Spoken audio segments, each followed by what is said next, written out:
Good day. Thank you for visiting with me, and I'm going to be sharing with you today some monologue material for upcoming show.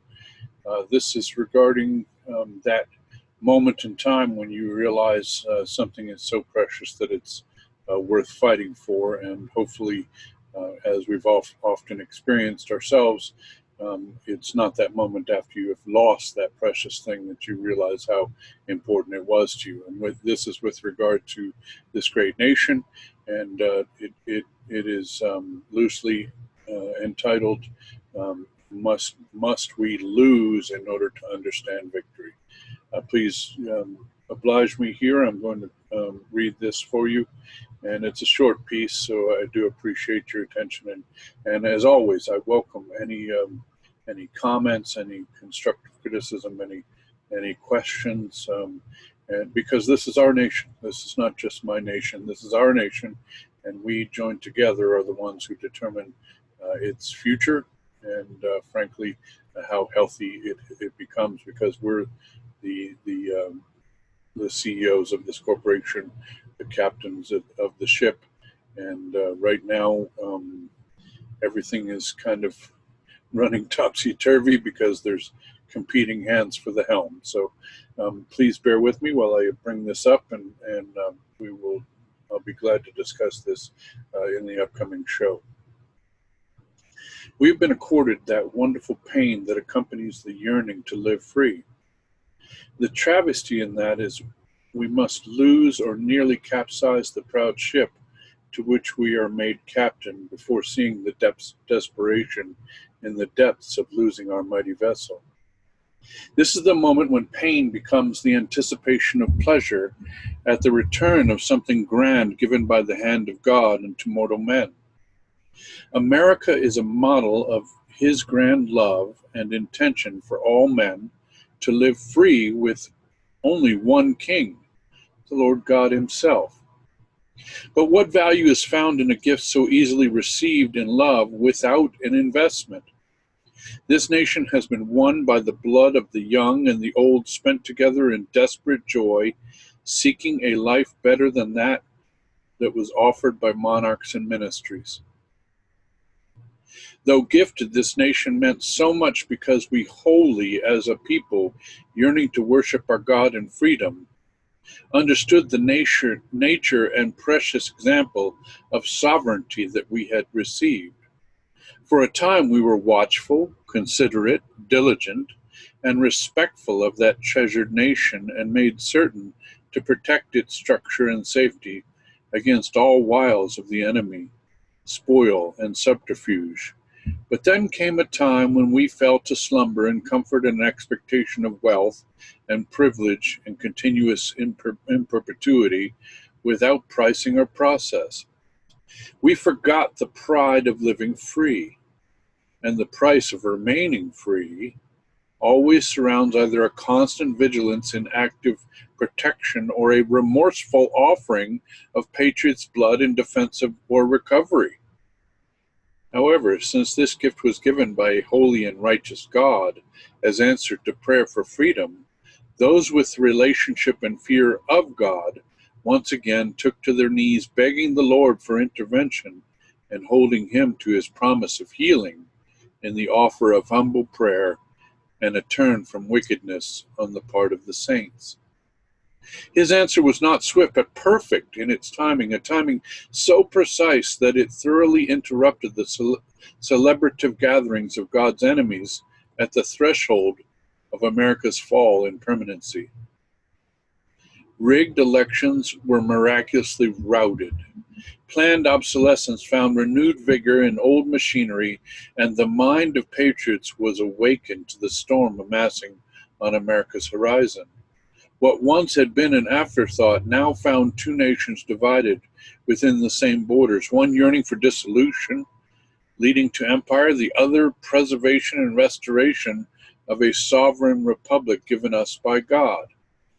This was evidence again of God's love, yet still a reticence remained among the beloved to acknowledge the grace and mercy of God's timely intervention in answer of humble prayer. Many extolled their own fortune and the glory of educated men as they applied their intelligence and strategic prowess to winning back that which we had narrowly lost to slumber's drought. But again, rejoicing and sacrifice quickly turned to whining and granted expectation, believing that somehow God, a magician, would hand back on a silver platter that which we had so whimsically handed to enemies plotting and scheming toward empire. Again, we failed to understand the enormity of our predicament. Stuck in the process of civil war, with God fighting for us, we forgot the price paid by ancestors in the origination of this great nation. We even forgot the price God had made its original inhabitants pay in displacement as we were gifted the land. Basically, we forgot what it means to be humble and now live in our own prideful sense of entitlement, thinking ourselves worthy before God to be re-gifted something which we failed to protect and defend in our complacent self-service. What then do we expect God to do but to heal this land which he promised? He did not promise to retake it from the enemies, nor send the enemies scrambling, nor establish it for perpetuity, but to heal it.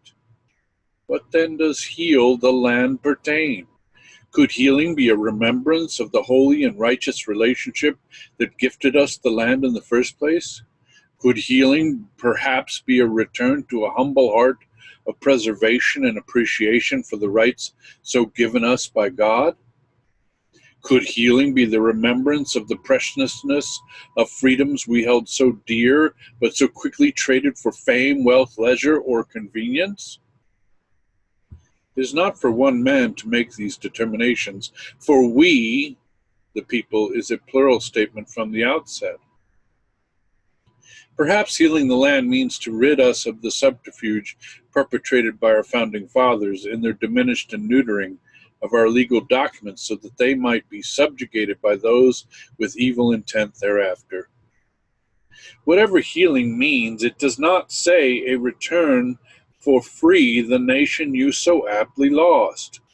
Maybe the greatest gift of healing that may be given to a group of people who have lost humility's guidance, forgotten the preciousness of freedom, and given away in complacency that which costs everything for many of our ancestors, is the gift of trials, obstacles, difficulties, pains, and battles that result in a rejoicing victory.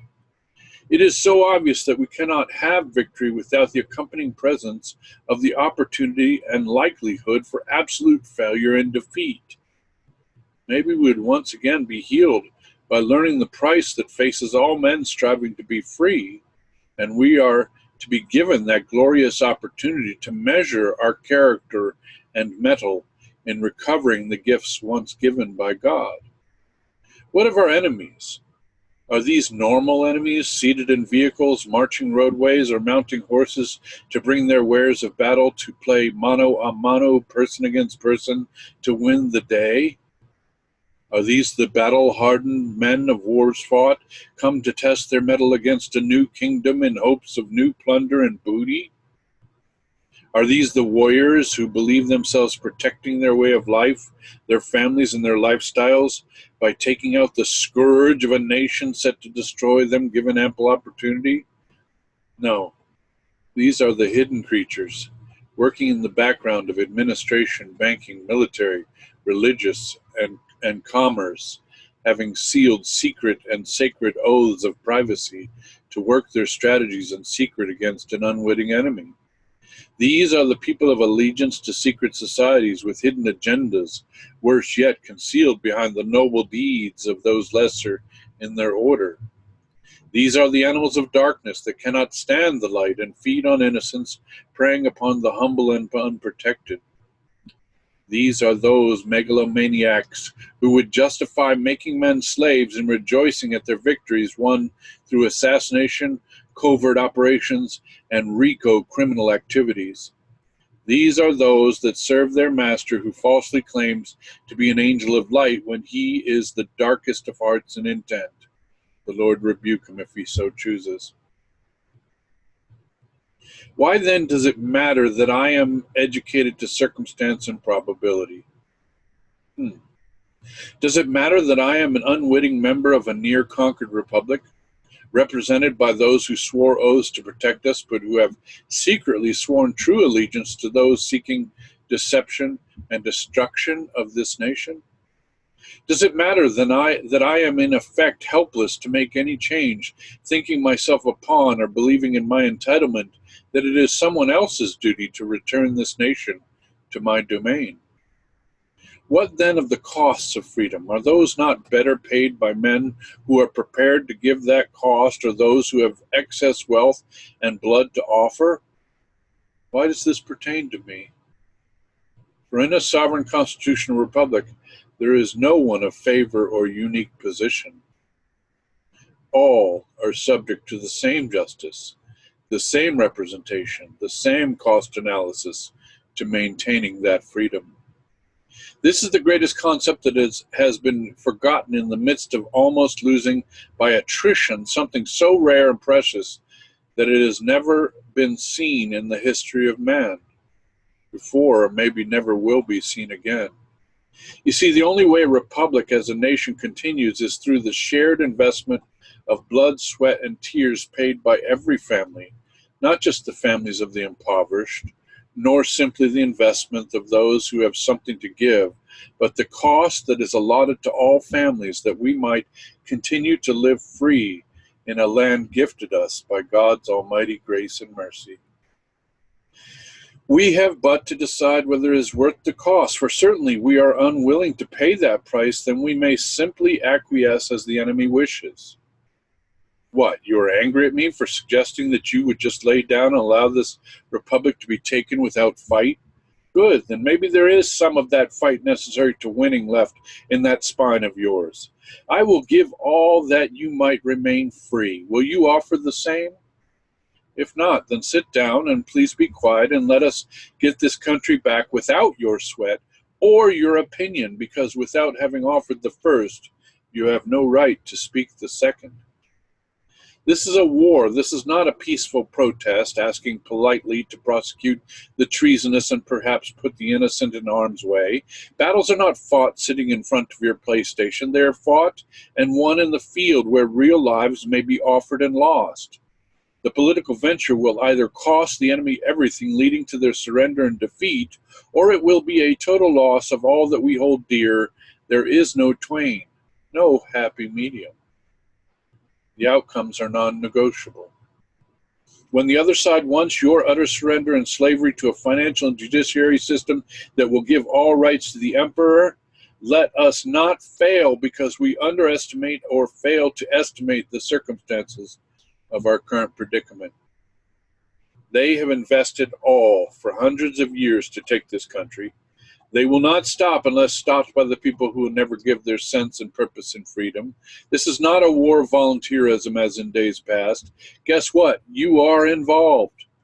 You can choose to sit there and eventually be a sheep meekly being led from paddock to labor to slaughter, or you can be a proud American willing to give all to protect these sovereign rights given us by God that are worthy of every ounce of treasure, time, talent, and influence available each of us.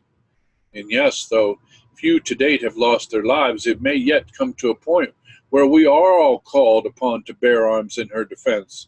Decide now, for when that time comes, the decision will have been made for you.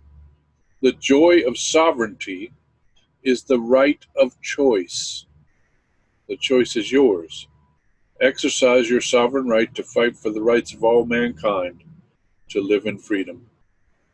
I do appreciate your time in expressing these views. Again, these views are not the views of necessarily of Patriot Soapbox. They are the views of Caleb 55. I am a volunteer to this effort, and I'm using the gifts that the Lord has given me to edify the saints and to build folks up and to prepare us for what I believe is an inevitable conflict that is going to be extended into our future. We are, well, like it or not, this is where we live, and we need to understand what that means. We need to locate, close with, and destroy this enemy before they destroy us or enslave us. Thank you for your time. I do appreciate the time, and I will use it wisely I look forward to speaking with you further this weekend on Powerful Words with Caleb.